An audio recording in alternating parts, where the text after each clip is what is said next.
При вас открываю ее.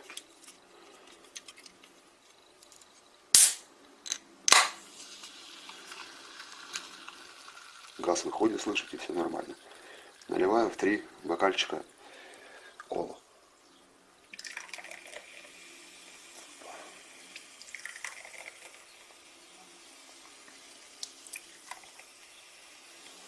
Все, есть. Видите, что газ вышел, то есть все нормально. Так, теперь что я делаю? В 1 бокал кладу сахар. Положил. Все. Сахар переиграл, там что там играет, не знаю. Дальше следующий наш шаг.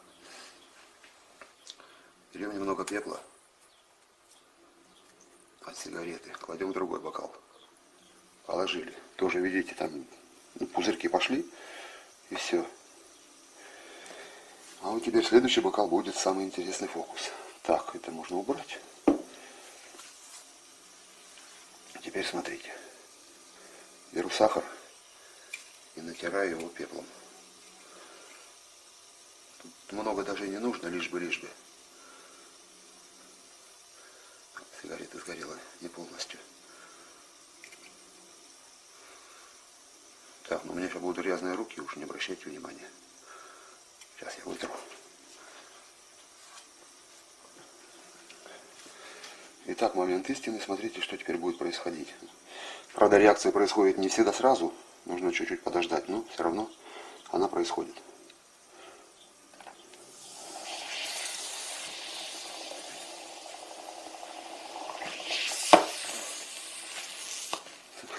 Вот такое вот кино интересное получается. Когда в колу добавляешь с пеплом сахар. Ух ты!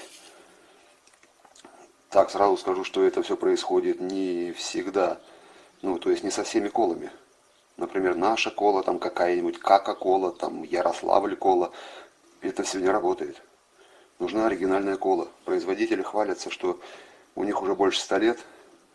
Какой-то есть секретный ингредиент в этой коле, который никто не может разгадать. Возможно, он как раз так и реагирует. И тем более вы состав читали, знаете, что там столько всего намешано. Итак, у нас здесь сахар есть еще, а здесь пепел. Кладем уже не натертый сахар в пепел.